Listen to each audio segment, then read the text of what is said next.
일본은 언젠가는 중국과 전쟁을 하게 될 것이라고 알고 있습니다. 센카쿠 열도를 둘러싼 영토 분쟁뿐 아니라 대만 때문에 중국의 침공을 받게 될 것이라고 보고 있습니다. 중국이 대만 독립을 절대 인정할 수가 없다고 밝힌 이상 언제든지 갑작스러운 충돌이 발생할 수 있다고 예상하고 있습니다. 이런 상황에 일본과 중국과의 전쟁 시작과 과정을 상세하게 시뮬레이션한 분석이 보도되었습니다. 그 결과는 충격적이게도 일본의 완벽한 패전으로 끝이 난다는 결론입니다. 드라마틱하게 전개되어지는 일본과 중국과의 전쟁 시뮬레이션을 상세히 소개합니다. 일본의 유력 시사 주간지 주간현대는 14일 일본과 중국 간의 군사 무력 충돌 시나리오를 긴급 보도했습니다.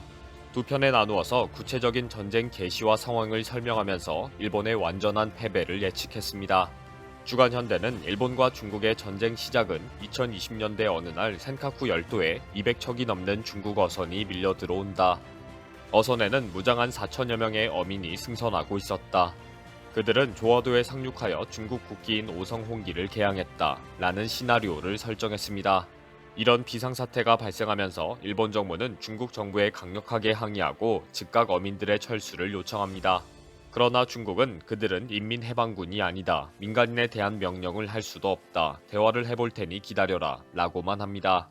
그렇다고 일본 정부는 무력으로 그들을 체포하거나 충돌할 수가 없습니다. 그 어민들은 해상 민병대이기 때문에 분명히 무력으로 대항할 것이고 그렇다면 인명피해가 날 것이기 때문입니다.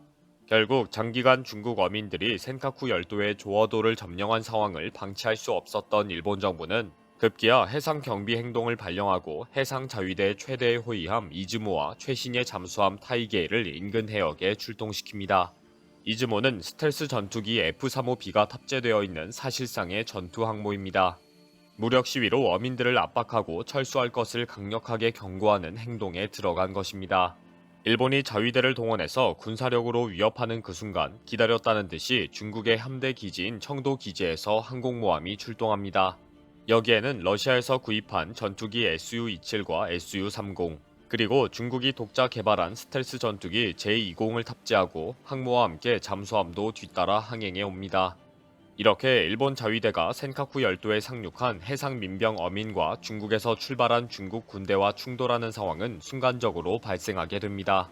중국은 이런 우발적인 충돌을 만들어서 일본군으로부터 일방적으로 공격을 당했다고 주장할 것입니다.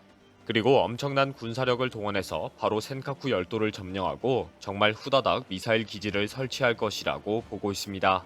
일본은 센카쿠 열도에 자위대 기지를 만들었고 각각 수백 명의 자위대원이 배치되어 있지만 실제적인 무력 충돌로 중국군을 막을 수가 없습니다. 문제는 군사 충돌이 본격적인 전쟁으로 이어지는 경우인데 일본이 상륙해서 미사일 기지를 건설한 중국군을 상대로 무력 충돌을 불사하는 경우입니다. 센카쿠 열도를 점령한 중국군은 일본군의 접근에 즉각 군사 행동에 나설 것이고 일본군도 이에 반격을 하게 될 것입니다. 이때 중국 본토에서 탄도미사일을 발사하면서 접근하는 해상 자위대의 인근 해역에 대량 발사를 하게 됩니다.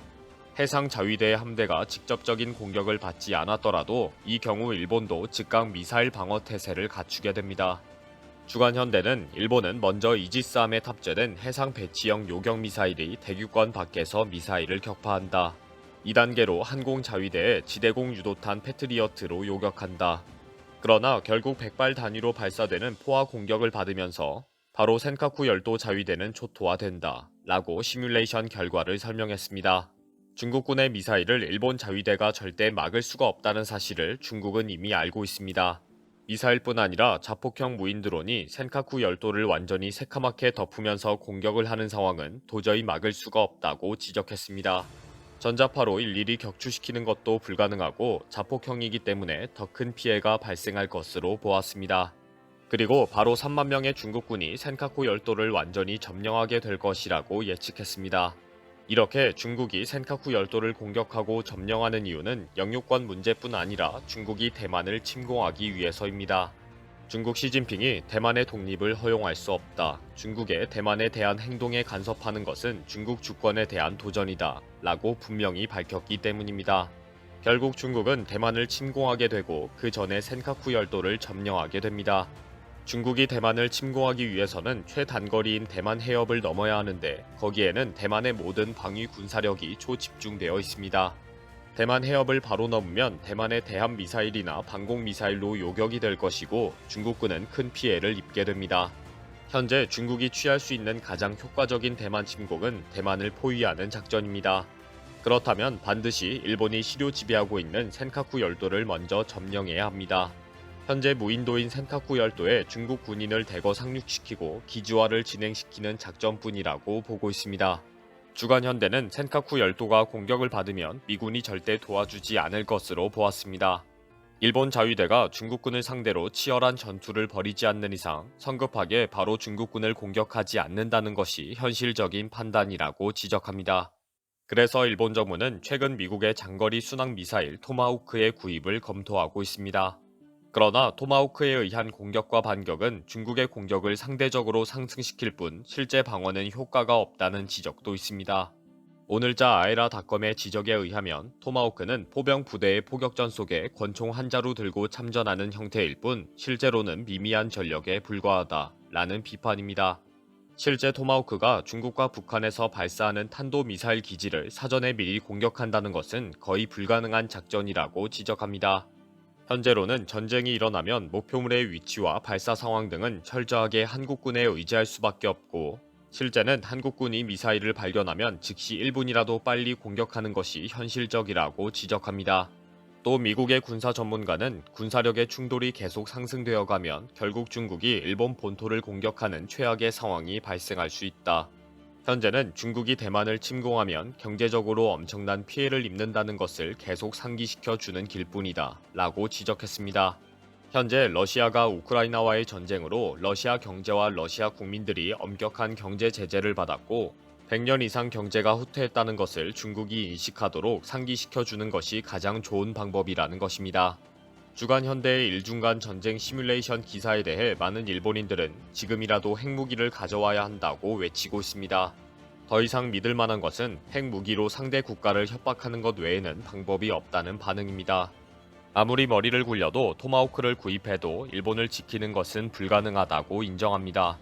댓글 중에는 한국처럼 군대도 가지 않고 전쟁을 대비한 군사훈련도 제대로 하지 않은 청년들과 자위대원이 실제 전투에서 총이라도 제대로 쏠까? 라는 지적도 있습니다. 특히 중국과의 전쟁 시뮬레이션만 했는데 만약 중국과의 전쟁이 시작되면 러시아는 반드시 홋카이도를 공격할 것이라고 예상했습니다.